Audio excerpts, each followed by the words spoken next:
blocked drainage that is evident when it rains, flooding, rotting garbage, and potholed, worn-out roads. Those are just some of the problems that Kampala grapples with. Recently, NTV has been airing stories on the roads and what Kampala dwellers think and suggest. KCCA Deputy Spokesperson Robert Karumba also told this television that about $288 million acquired from the African Development Bank will see several roads rehabilitated, and already work is ongoing in Rubaga Division. But there are also questions about what Kampala's 10 members of parliament and 2 ministers are doing. Shamim Marende represents women, Derek Kinyeko of Makindye East, Alan Sewanyana of Makindye West, Bashiru Kazwe of Kawempe South, Mohamed Nsereko of Kawempe North, Arosias Mukasa, Rubaga South, Abaka Kawalia for Rubaga North. The other are Joel Senyenyi of Nakawa West, Ronald Nsubuga Barimwezo of Nakawa East, and Mohamed Nsereko of Kampala Central. Rehabilitation and construction of roads is not a responsibility of members of parliament, but a role of government. However, it is the responsibility of a member of parliament to demand from government through parliament. For us as members of parliament, we have always played our part when it comes to the budgeting process. But you see, where the problem comes from is when it comes to implementation. Who does the implementation?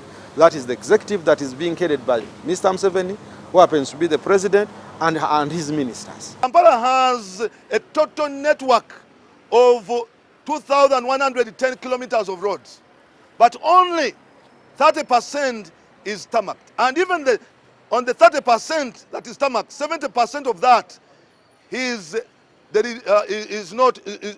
in a sorry state. 9 of Kampala's MPs belong to the opposition National Unity Platform, and only 1 member, Mohamed Nsereko, is independent. Mr. Museveni decided to grab Kampala because it left him a long time ago. For a very long time, they have been voting not his people, not the NRM. And this time it was even worse. And so he decided, let me now take over this Kampala. But you see, in taking it over, have services improved? No. We had appropriated more than 150 billion to work on the road network in the city. But as I'm speaking right now, just less than 50% has been received. Since KCCA former Executive Director Jennifer Musi resigned her position in December 2018, the authority's budget has been dwindling. I'll give you a very good example. The next financial year, we have been given 10 billion shillings. 10 billion shillings for development works. 10 billion to construct drainages, 10 billion to construct roads, 10 billion to patch up roads, 10 billion for maintenance, 10 billion. That is very little money.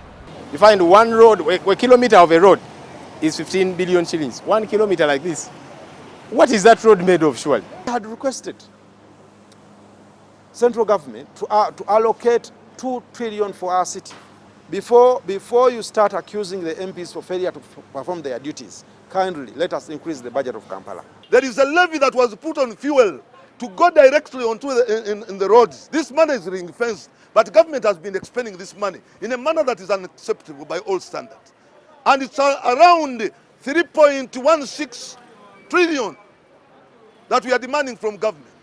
Government has failed to operationalize the road fund so that we can have better roads. Kampala Capital City Authority Act allows members of parliament to be part of the KCCA Road and Infrastructure Committee.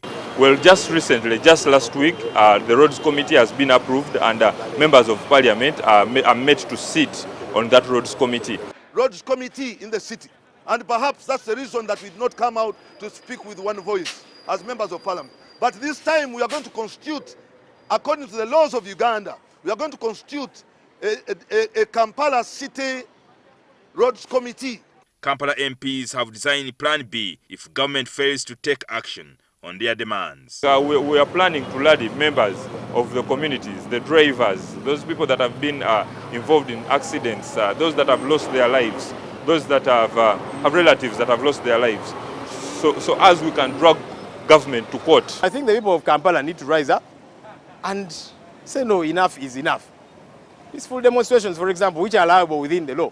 Maybe we need to do that. Use your phones, take pictures of these bad pothole roads, tag KCCA, drainage, and all of these different things, so that now you add your voice to that of the leaders.